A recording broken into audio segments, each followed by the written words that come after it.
عالمی مالیاتی ادارے IMF کی رپورٹ میں کہا گیا ہے کہ پاکستان میں سیاسی و معاشی اشرافیہ سرکاری پالیسیوں پر قبضہ کر کے معاشی ترقی میں رکاوٹ ڈال رہی ہے۔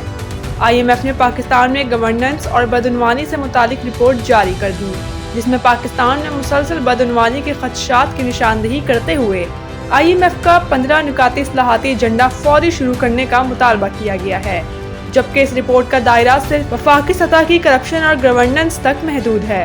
رپورٹ میں اہم سرکاری اداروں کے حکومتی ٹھیکوں میں خصوصی مراعات ختم کرنے، SIFC کے فیصلوں میں شفافیت بڑھانے، حکومت کے مالیاتی اختیارات پر سخت پارلیمانی نگرانی کی سفارش کی گئی ہے۔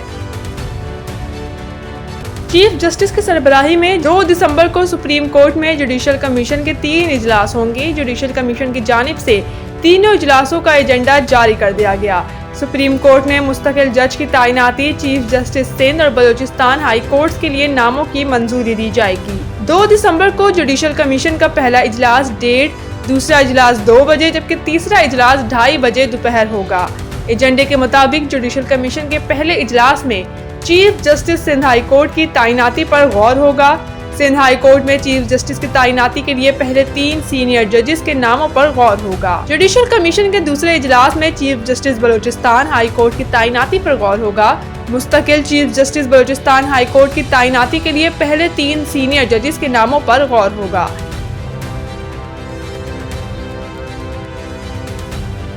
خیبر پختونخوا کے وزیر اعلیٰ سہیل افریدی نے ایبٹ آباد میں جلسے سے خطاب میں کہا ہے کہ میں انتظامیہ اور پولیس کو خبردار کرتا ہوں، اگر الیکشن کے دن بدمزگی ہوئی تو آپ رات تک عہدوں پر نہیں رہیں گے۔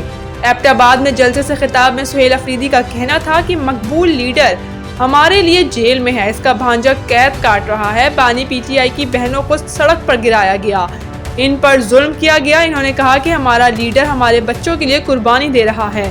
ان کا کہنا تھا کہ ایبٹ آباد کے ضمنی الیکشن میں تحریک انصاف کے امیدوار عمر ایوب کی اہلیہ کو عمر ایوب سے بھی زیادہ ووٹ ملیں گے۔ 23 نومبر کو عمر ایوب کی اہلیہ کو 2 لاکھ ووٹ دے کر کامیاب کریں گے۔ سہیل افریدی نے کہا کہ میں انتظامیہ اور پولیس کو خبردار کرتا ہوں کہ اگر الیکشن کے دن بدمزگی ہوئی تو آپ رات تک نہیں رہیں گے۔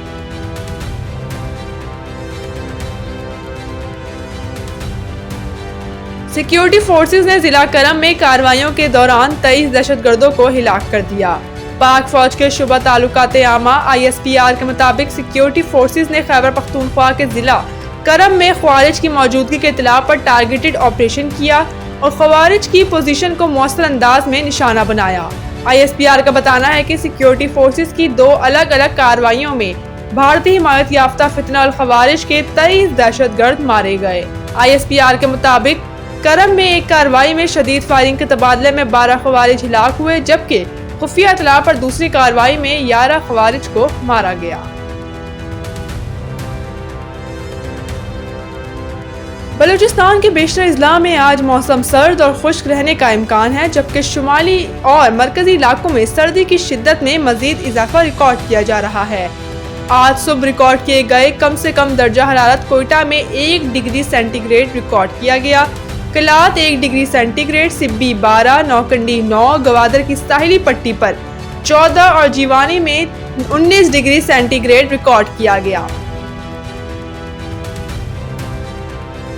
Pakistan women's blind cricket team نے پہلے blind women's cricket world cup میں آسٹریلیا بلائنڈ وومنز کو 129 رن سے شکست دے کر سیمی فائنل میں جگہ بنا لی۔ کولمبو میں جاری blind women's T20 world cup میں پاکستان نے چوتھے لیگ میچ میں پہلے بیٹنگ کرتے ہوئے مقررہ 20 اوورز میں 2 کھلاڑیوں کے نقصان پر 298 رنز بنائے۔